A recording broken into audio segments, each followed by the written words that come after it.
उस लड़ाई में भारत को बहुत लॉस लग गया। भारत को बहुत ज्यादा सैनिक गंवाने पड़े। बदले में हमने पाकिस्तान की बहुत सारी टेरिटरी क्या कर ली थी, कब्जा कर। रूस भारत पे बिना मतलब दबाव बनाने लगा, तो वहाँ पर मृत्यु हो गई, हार्ट अटैक। वहाँ से डेड बॉडी आई थी लाल बहादुर, और अब तक कोई इंक्वायरी विशेष नहीं हुई, कोई जहर वहर तो नहीं दे दिया। तो रूस चाहता था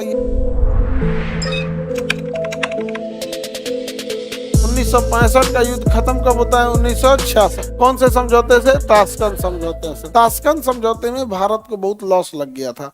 उस समय हमारे प्रधानमंत्री थे लाल बहादुर शास्त्री। देखिए 1965 की जो लड़ाई थी, 1965 की लड़ाई, इंडिया और पाकिस्तान की जब लड़ाई हो रही थी, उस लड़ाई में भारत को बहुत ज्यादा सैनिक गंवाने पड़े। बदले में हमें एक बड़ा एरिया भी प्राप्त। हमने पाकिस्तान की बहुत सारी टेरिटरी क्या कर ली थी, कब्जा कर ली थी। पाकिस्तान के कम सैनिक मारे गए थे और हम थोड़ा ही बड़ा एरिया पर कब्जा किया। यानी ओवरऑल हम लोग अगर जमीन के हिसाब पे बात करें तो हम लोग बढ़त बनाए हुए थे। लेकिन ताशकंद समझौता जब हुआ तो रूस चाहता था यह समझौता रूस करा दे, इसलिए उसने भारत और पाकिस्तान दोनों को अपने शहर ताशकंद में बुलाया। उस समय सोवियत संघ हुआ करता था। सोवियत संघ आज 15 देशों में टूट चुका है, जिसमें एक रूस है। तो ताशकंद में जब समझौता कराने आया तो ये समझौते पे हम लोग की बात नहीं बनी। अब रूस भारत पे बिना मतलब दबाव बनाने लगा और पाकिस्तान पर भी। तो पाकिस्तान कह रहा है कि हम तो समझौता के लिए रेडी हैं, हम भी पीछे हट जाते हैं, बदले में भारत को कहिए कि वो भी पीछे हट जाए। भारत पे दबाव बनाया गया और लाल बहादुर शास्त्री थे के ऊपर इतना प्रेशर बनाया गया कि अंततः उन्हें भी एक्सेप्ट करना पड़ा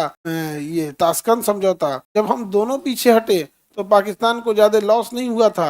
हमें चूंकि कैजुअलिटी ज्यादा हुई थी और ज्यादा जमीन भी कब्जा किए थे, तो हमारे लिए वापस हटना बड़ा अजीब निंदनीय था। लेकिन रूस का भी प्रेस्टीज इशू था। रूस का कहना था कि हम बुलाए हैं, समझौता कराएंगे, क्योंकि रूस को देख रही है कि ये समझौता करा पाता है कि नहीं करा पाता है। फाइनली समझौता करा दिया गया। और इस समझौते के बाद जब ये खबर भारत में आई तो सोचिए भारत में क्या प्रभाव पड़ा होगा। बहुत बुरा प्रभाव होता है। मीडिया ने छापा लाल बहादुर शास्त्री के लिए। लाल बहादुर शास्त्री को बस लाल लिखा था कि भारत के लाल ने भारत को बेची। लाल बहादुर को वहां पर मृत्यु हो गई, हार्ट अटैक, और सोए रह गए। वहां से डेड बॉडी आई थी लाल बहादुर, और अब तक कोई इंक्वायरी विशेष नहीं हुई, कोई जहर वहर तो नहीं दे दिया। समझ में गया? समझौता कंप्लीट हुआ।